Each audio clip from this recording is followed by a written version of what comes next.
Hello dears, তোমরা কেমন আছো? আশা করি তোমরা সকলেই খুব ভালো আছো। আবারও একটা নতুন মিনি ব্লগ নিয়ে আমি চলে আসলাম। আজকে সকালবেলাটা শুরু হয়েছিল কিন্তু মাম্মামের গানের রেওয়াজ নিয়ে, কারণ এই কিছুদিন ধরে একটু প্রবলেম ছিল, তো ওর প্রতি আমার একদমই নজর দেওয়া হচ্ছিল না। তো তাই ভাবলাম যে এবার একটু নজরটা দিতে হবে। তো সকালবেলা মাম্মামের গান দিয়ে কিন্তু তোমাদের সাথে শেয়ার করলাম, মানে রেয়াজ সেটা শোনা যাচ্ছিল না তাই। আর এদিকে কিন্তু দেখো আমি স্নান টান সেরে চলে এসেছি। আর এদিকে দেখো এটা হচ্ছে বেগুনি জবা, দেখতে পাচ্ছ একটা কিন্তু ফুটবে, আই থিঙ্ক কালকে এটা ফুটে যাবে। আর কত কুড়ি হয়েছে, গাছের কুড়িগুলো জাস্ট দেখো, মানে গায়ে গায়ে লাগানো এত কুড়ি হয়েছে, মানে কত যে মানে একসাথে ফুটলে 2-3টে ফুটলে বেশ ভালো লাগতো, কিন্তু না দুঃখিত, একটাই হয়তো ফুটবে, সেটা হয়তো কালকে ফুটবে।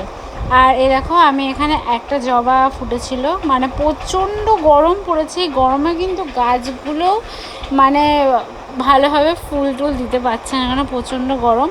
আর এই দেখো আমার হচ্ছে গোলাপ গাছটা এত সুন্দর হয়েছে, মানে ভাবিনি, এই গাছটা মরেই গেছিলো প্রায়, তো আমি অনেক কষ্ট করে গাছটাকে বাঁচিয়েছি।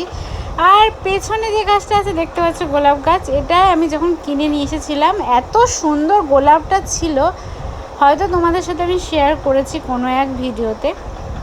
এত সুন্দর গোলাপটা ছিল, সেটা দেখে কিনে নিয়ে আসলাম। তারপরে কি হলো, গোলাপ গাছটা গোলাপ ফুলই আর দিল না, মানে কেটে লাগালাম, যেটা বললো সেটাই করলাম, কিন্তু হলো না। তো ওই রকমই একটা জবা আর ওই কটা মাধবীলতা তুললাম, কারণ প্রচণ্ড পরিমাণে রোদ ছিল। আর এই ফুলগুলো কিন্তু সব আমাদের গাছের, মা অল্প কটা ফুল তুলেছিল। তারপর পুজো টুজো সারা হয়ে মাম্মামকে এখন খাওয়াতে চলে এসেছি। আর যা প্রচণ্ড গরম পড়েছে, আর মাম্মামের থালা নিয়ে আমি এদিকে বসে আছি, আর এদিকে কিন্তু মাম্মাম ড্রয়িং করছে, আর এদিকে মা শুয়ে শুয়ে দেখছে ফোন। আর আজকে যাব আমরা একটা জায়গায় ঘুরু করতে, তো সেটা নিয়েই এই যে রেডি হয়ে গেছি। আর ছাতা তো নিতেই হবে, যে প্রচণ্ড গরম। আর এদিকে কিন্তু আমি আর মাম্মাম দুজনাই কিন্তু রেডি যাব আমাদের, মানে আমি আর মাম্মামই যাব। আর যাব কোথায় সেটা তোমাদের সাথে আমি শেয়ার করছি। এই যে আমি আর মাম্মাম কিন্তু বেরিয়েও পড়েছি।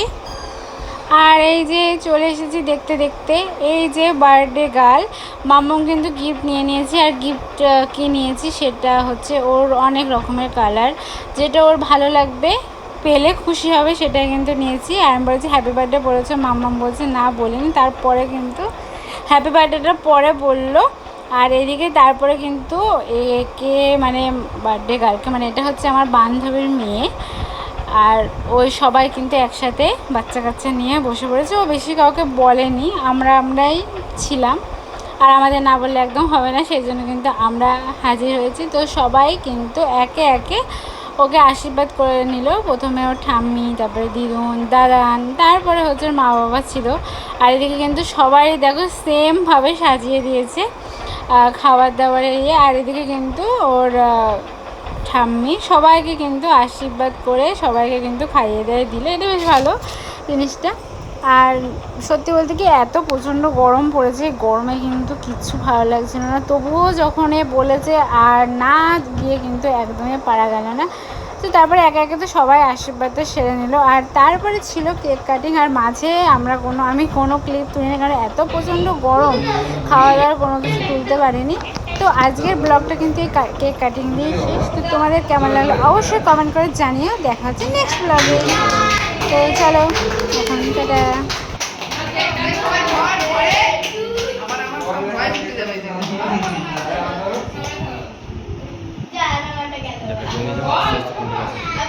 কোনটা কাছে নেই।